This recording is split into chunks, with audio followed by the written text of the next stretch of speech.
Serdecznie zapraszam do 10 odcinka Wiatr z Zachodu pod tytułem Testament. W poprzednim 9 odcinku opowiedziałem, w jaki sposób Rothschildowie przejęli kontrolę nad Wielką Brytanią. W tym odcinku wyjaśnię sposób, w jaki klan Rothschildów zachował swój niewyobrażalny majątek przez ponad 200 lat, pomnażając go nieustannie. Ponad 60 lat temu, 23 kwietnia 1964, Sejm PRL uchwalił ustawę, która weszła w życie z dniem 1 stycznia 1965 roku. Ustawie tej nadano zatrważającą nazwę Kodeks Cywilny. Kodeks zawiera 4 księgi, z czego pierwsza dotyczy osób i czynności prawnych, druga prawa rzeczowego, trzecia prawa zobowiązań i chyba najciekawsza z tych ksiąg, księga 4 prawa spadkowego. Pominę pierwsze 3 księgi kodeksu cywilnego i powiem tylko parę słów o księdze 4 prawo spadkowe. Podstawą nabycia spadku jest z zasady testament, który czasami z biedaków czyni milionerów, a w niektórych przypadkach zamiast upragnionego bogactwa dostajemy w spadku tylko długi. Według kodeksu cywilnego testament może być sporządzony tylko dla jednego spadkodawcy, a więc nie ma testamentów wspólnych.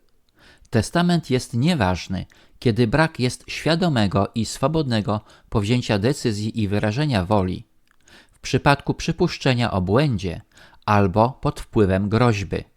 Testament można odwołać przez sporządzenie nowego lub po prostu zniszczenie starego. Dość popularne są testamenty zwykłe, które mogą być napisane własnoręcznie, podpisane i opatrzone datą lub notarialnie w formie aktu notarialnego. Do zwykłych testamentów zalicza się tzw. testament alograficzny, który jest ustnym oświadczeniem ostatniej woli w obecności 2 świadków, np. wójta, burmistrza, starosty lub innych osób sprawujących urzędy. Istnieją również tzw. testamenty szczególne, do których należy testament ustny w przypadku obawy rychłej śmierci wymagający obecności co najmniej 3 świadków. Kolejny testament szczególny to testament podróżny, spisany podczas podróży na polskim statku morskim lub powietrznym, przed kapitanem tego statku.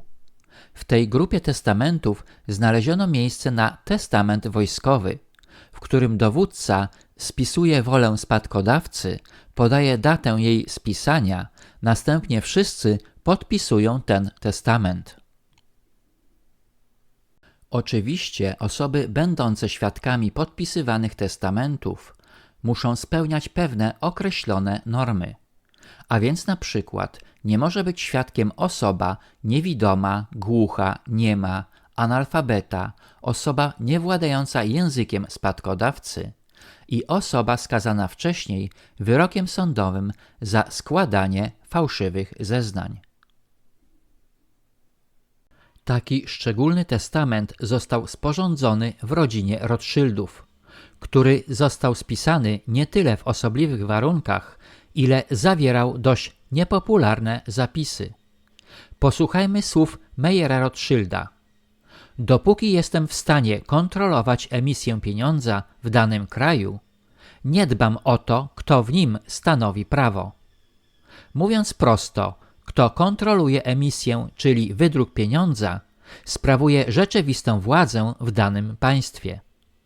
Ten problem jest ogólnoświatowy i praktycznie niewiele państw może poszczycić się emisją pieniądza przez rząd albo bank pod ścisłą kontrolą rządu.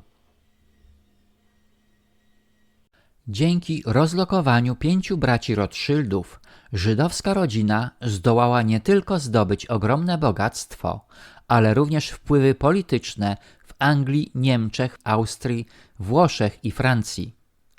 Oto fragment listu Henry'ego Davidsona do Nathana Rothschilda z 6 czerwca 1814 roku. Tak długo jak wy, bracia, działacie wspólnie, nie ma na świecie nawet jednego banku, który mógłby stanowić dla was konkurencję, wyrządzić wam krzywdę, czy też zarobić na was duże pieniądze. Razem stanowicie nadzwyczajną siłę, z którą nie może się równać żaden z istniejących na świecie banków. Moi drodzy, muszę was trochę zmartwić, gdyż cytat z listu, który usłyszeliście, jest wyjątkowo bardzo prawdziwy. Nasze polskie banki, nieważne czy nazywają się narodowe, czy też posiadają nazwy polskie lub obce, w opiniach wielu ludzi zajmujących się ekonomią nie mają pełnej kontroli rządowej, jakby się to wydawać mogło. Dlaczego tak się dzieje, opowiem w innych odcinkach zamazanych obrazów. Klan Rothschildów, podobnie jak inne żydowskie rodziny bankierskie, zdobył ogromny majątek dzięki swojej przebiegłości, bezwzględności i zwykle metodami niezgodnymi z jakimkolwiek prawem państwowym.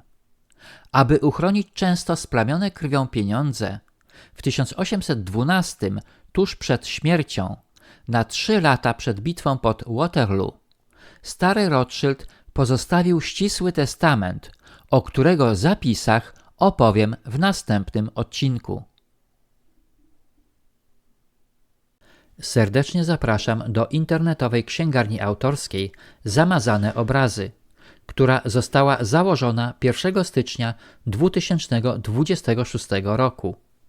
Aby wejść do księgarni, wystarczy w wyszukiwarce Google wpisać jedno słowo zamazaneobrazy.pl. Książki oferowane w księgarni autorskiej Zamazane Obrazy nie są dostępne w żadnej innej internetowej księgarni w Polsce, zachowując swoją autentyczność i unikalność. Zapraszam do księgarni i zakupów. Pozdrawiam, autor. Na tym zakończę odcinek 10, w którym opowiedziałem o sprawach spadkowych oraz sprawowaniu władzy przez Rothschildów dzięki kontroli emisji pieniądza.